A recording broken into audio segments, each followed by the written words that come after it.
so come on in. Okay. So in we go into Mary Lambert's room. Absolutely. Let me invite you into Mary's. This was her room. Wow, this is nice.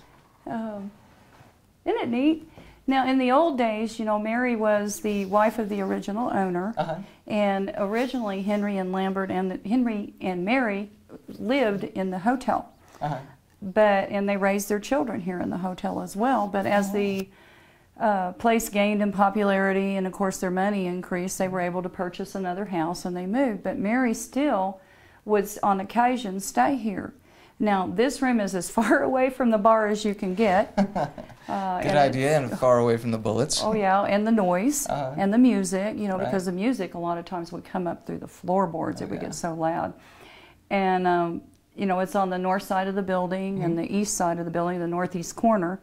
And that helps, you know, because in the 1880s, of course, there was no air conditioning. So you air conditioner with the big windows and getting the airflow through the building. So this room had a lot of advantages for her at that time period.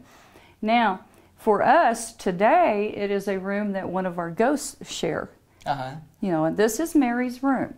This is her actual. This is her actual room. Yeah. And she shares it, which some of our ghosts are not as amiable as others, you know. But, you know, she's still the owner of the hotel. She still wants her guests to be comfortable. There are certain things that she doesn't tolerate, and open windows is one thing that she doesn't like, especially if it's raining really hard. Sometimes she's been known to tap on the windows, and you can hear a tapping noise. So I've had guests tell me that they'd hear the tapping and they'd not know what to do. One lady that actually even stayed in this room heard the tapping at 2 o'clock in the morning, and she ignored it. And then she heard it again, and she ignored it. But the third time she ignored it, she heard a voice say, "Close the window." I said, "What'd you do?" She said, "I got up and I closed that window." So, you know, I was like, okay. But Mary, most of the people associate roses, the smell of roses with Mary. Did she have a garden, or did she wear the... She had a garden. There's a picture in the room over that way that is a picture of Mary in a rose garden. Oh, wow. She loved the scent of roses, and that's one of the ways that we identify when she's around. Just the other day, I was giving a tour.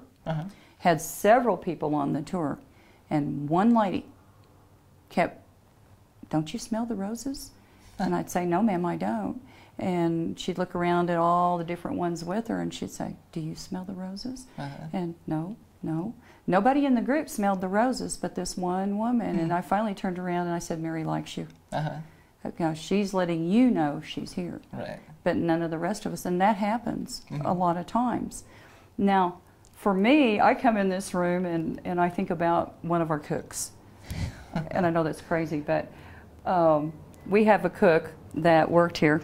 And he came up to me one day and he says, "Judy, I've lived here all my life, but I've never been upstairs, and I'd love to see one of the old ghost rooms." Truck driving past. Hold on just a moment. Technical difficulty.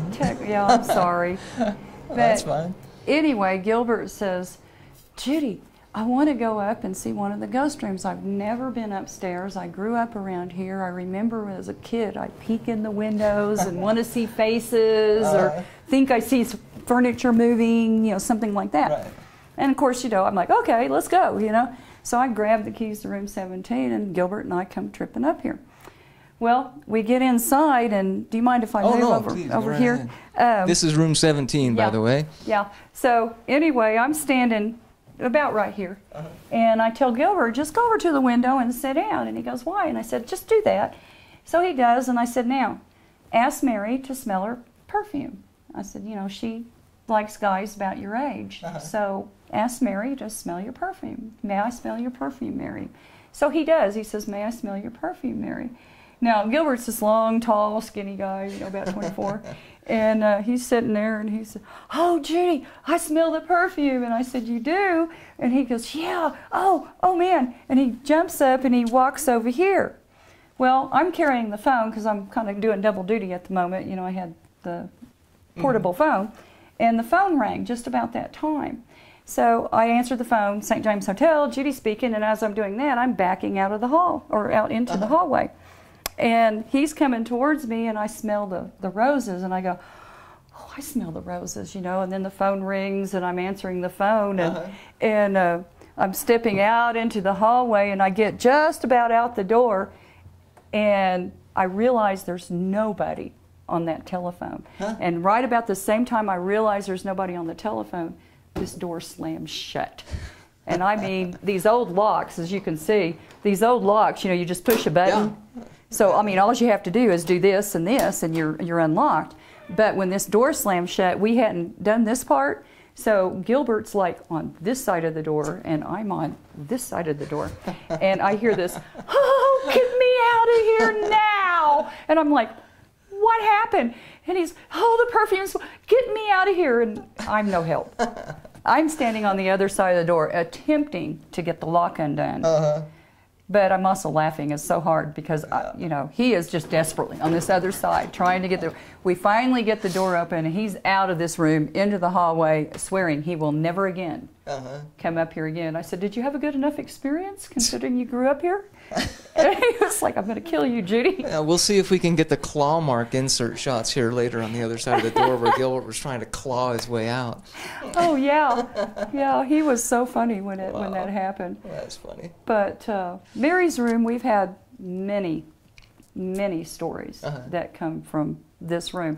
Most of them, once again, center around the roses.